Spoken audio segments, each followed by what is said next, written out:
Straight costume 2004 ആവർത്തിക്കുമെന്ന് പലരും പറയുന്നു. സാധ്യതയുണ്ടോ? മലപ്പുറം ജില്ലയിലെ 2 പാർലമെൻറ്റ് മണ്ഡലങ്ങളിലും വയനാട് ജില്ലയിലെ ഭാഗികമായി വരുന്ന മണ്ഡലങ്ങളിലും യാതൊരു സംശയവും വേണ്ട, ഐക്യ ജനാധിപത്യ മുന്നണിയെ സംബന്ധിച്ചിടത്തോളം ചരിത്രത്തിലെ ഏറ്റവും ഉയർന്ന റെക്കോർഡ് ഭൂരിപക്ഷത്തോടു കൂടിയിട്ടുള്ള റിസൾട്ടായിരിക്കും ഈ തെരഞ്ഞെടുപ്പിൽ എന്നുള്ളതിൽ യാതൊരു സംശയവും ഞങ്ങളെ സംബന്ധിച്ചിടത്തോളം ഇല്ല. ഈ ആത്മവിശ്വാസത്തിൻ്റെ കരുത്തെന്താ? കാരണം മലപ്പുറത്തെ നിങ്ങൾ നേരത്തെ ഇവിടെ സൂചിപ്പിക്കേണ്ട ആമുഖത്തിൽ അടിസ്ഥാനപരമായി മലപ്പുറം ജില്ലയിൽ ജനങ്ങൾ രാഷ്ട്രീയമായിട്ട് വലിയ പ്രബുദ്ധതയുള്ള ആളുകളാണ്.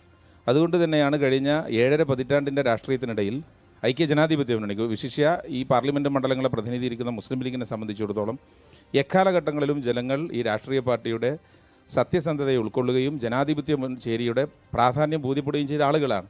ഈ തെരഞ്ഞെടുപ്പിലൊരു പ്രത്യേകത എന്ന് പറയുന്നത് രാജ്യം നിലനിൽക്കണമോ വേണ്ടയോ എന്നുള്ളൊരു അസന്നിഗ്ധമായിട്ടുള്ള ഒരു ചോദ്യത്തിന് ഉത്തരം പറയേണ്ട ഘട്ടത്തിലാണ് ഈ തെരഞ്ഞെടുപ്പുള്ളത്. അതുകൊണ്ട് തന്നെ ഈ തെരഞ്ഞെടുപ്പിൽ വലിയ റെക്കോർഡ് ഭൂരിപക്ഷത്തിന് മലപ്പുറം ജില്ലയിൽ ഐക്യ ജനാധിപത്യത്തിനുടെ 2 സ്ഥാനാർത്ഥികളും പാർലമെന്റിന്റെ ഭാഗമായി നമ്മൾ ദേശീയ വിഷയങ്ങളിലേക്ക് ആദ്യം വരാം, അതിനുശേഷം മണ്ഡലം സ്പെസിഫിക് ആയിട്ട് വരാം. പക്ഷേ അപ്പോഴും മണ്ഡലത്തിൽ സിറ്റിംഗ് MP ആയിരുന്ന അബ്ദുൾ സമദ് സമദാനിക്കെതിരെയുള്ള വിരുദ്ധ വികാരം അത് ശക്തമാണ് എന്നൊരു അഭിപ്രായം LDF മുന്നോട്ട് വയ്ക്കുന്നുണ്ട്. ഇല്ല, നിങ്ങൾ ഏത് അടിസ്ഥാനത്തിലാണ് ഏത് മാനദണ്ഡത്തിലാണോ പറയുന്നത് എനിക്ക് ബോധ്യമാവുന്നില്ല. കാരണം അബ്ദുൾ സമദ് സമദാനി എന്നൊക്കെ പറയുന്നത് ഇന്ത്യയുടെ പാർലമെന്റിൽ കേരളത്തിൻ്റെ ഒരു അലങ്കാരം കൂടിയാണ്, ഒരു പ്രതിനിധി മാത്രമല്ല. ബഹുഭാഷാ പണ്ഡിതനാണ്. ഇന്ത്യയുടെ പാർലമെന്റിൽ മതേതരത്വത്തിൽ ആലങ്കാരികമായി പോയോ എന്നതാണ് ചോദ്യം. അല്ല, ആലങ്കാരികം എന്നൊരു തരത്തിലും പറയാൻ പറ്റില്ല.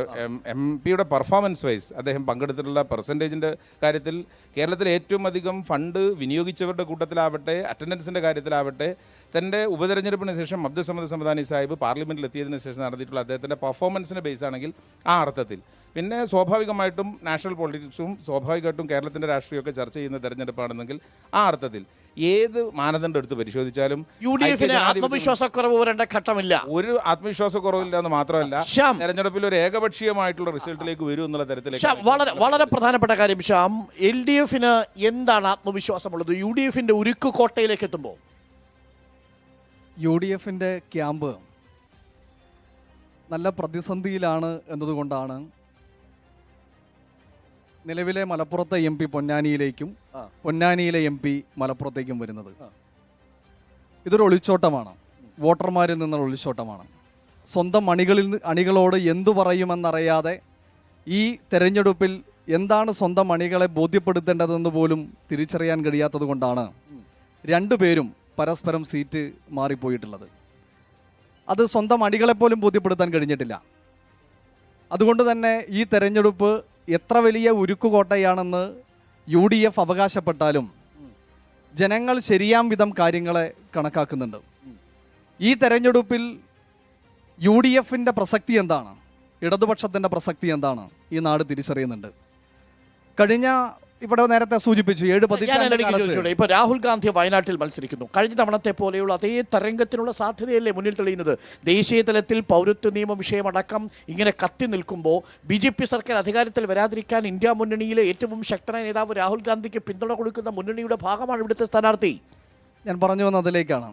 ഈ തെരഞ്ഞെടുപ്പിൽ ജനങ്ങൾ ശരിയാം വിധം രാഷ്ട്രീയം വിലയിരുത്തി തന്നെയാണ് വോട്ട് ചെയ്യാൻ പോകുന്നത്. അത് UDFന് പ്രതികൂലമായിരിക്കും. ഇവിടെ വിശേഷിച്ചും മുസ്ലിം ലീഗിനെതിരായിരിക്കും ആ ജനവിധി എന്ന് തന്നെയാണ് ഞങ്ങൾ കാണുന്നത്. പക്ഷേ പൗരത്വ ഭേദഗതി വിഷയത്തിലടക്കം UDF സ്വീകരിച്ച നിലപാട് നോക്കൂ. സുപ്രീം കോടതിയിൽ അവസാന നിമിഷം കേസ് പോകുമ്പോഴും ആദ്യന്തം ഉണ്ടായിരുന്നു സുപ്രീം കോടതിയിൽ ഇവിടുത്തെ ലീഗ് നേതാക്കൾ. നമ്മൾ കാണേണ്ട ഒരു കാര്യം, ഈ തെരഞ്ഞെടുപ്പിൽ പൗരത്വ ഭേദഗതി നിയമം ഉൾപ്പെടെ ചർച്ച ചെയ്യപ്പെടുമെന്നതിൽ തർക്കമില്ല. അതിനോട് ഇക്കഴിഞ്ഞ ദിവസം UDFന്റെ നേതാവ് MP KPCCയുടെ അധ്യക്ഷൻ അദ്ദേഹം പത്രമാധ്യമങ്ങളുടെ ചോദ്യങ്ങൾക്ക് മുമ്പിൽ നൽകിയ മറുപടി എന്തായിരുന്നു? പൗരത്വ ഭേദഗതി നിയമം ഇതാ ഇവിടെ ചട്ടങ്ങൾ ഉൾപ്പെടെ പുറപ്പെടുവിച്ചു കഴിഞ്ഞു, എന്താണ് നിങ്ങളുടെ നിലപാട് എന്ന് ചോദിച്ചപ്പോൾ ഞാൻ വീട്ടിൽ പോയി ഒന്ന് ആലോചിക്കട്ടെ, ആലോചിച്ചിട്ട് പറയാം എന്ന നിലപാടാണ് കോൺഗ്രസിന്റെ സംസ്ഥാന അധ്യക്ഷൻ എടുത്തത്. ഇതാണ് കോൺഗ്രസിന്റെ നിലപാട്. നോക്കൂ, ഈ മുസ്ലിം ലീഗ് ഈ നാട്ടിൽ നിന്ന് കഴിഞ്ഞ തവണ തെരഞ്ഞെടുപ്പിൽ മത്സരിക്കുന്ന ഘട്ടത്തിൽ ഉൾപ്പെടെ ഈ നാട്ടിലെ വോട്ടർമാരോട് പറഞ്ഞെന്താ? മഹാഭൂരിപക്ഷം വരുന്ന ന്യൂനപക്ഷ വിഭാഗങ്ങളോട് എന്തായിരുന്നു UDFന്റെയും ലീഗിന്റെയും പ്രചരണം?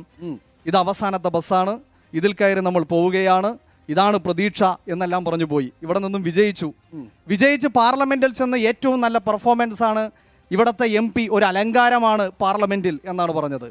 പദവികളും ചുമതലകളും അലങ്കാരമല്ല, അത് അലങ്കാരത്തിനല്ല വിനിയോഗിക്കേണ്ടത്. ചുമതലകൾ നിർവഹിക്കാൻ കഴിയണം. ഉത്തരവാദിത്വത്തോടു കൂടി നിർവഹിക്കാൻ വേണ്ടി സാധിക്കണം.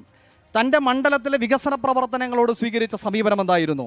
അതോടൊപ്പം തന്നെ പാർലമെന്റിനകത്ത് പല ഘട്ടങ്ങളിലും ഇക്കഴിഞ്ഞ ഒരു 10 വർഷത്തെ അനുഭവം പരിശോധിച്ചാൽ വളരെ സുപ്രധാനമായ തീരുമാനങ്ങൾ എടുക്കുന്ന ചർച്ചകളിൽ പോലും ഇടപെടാതെ, സുപ്രധാനമായ തെരഞ്ഞെടുപ്പുകളിൽ പോലും വോട്ട് ചെയ്യാതെ ഒളിച്ചോടിയതിന്റെ ചരിത്രമാണ് കഴിഞ്ഞ 10 വർഷം മറുപടി പറയണം മുജീബ്. ഞാൻ അതിലേക്ക് വരാം. മുജീബ്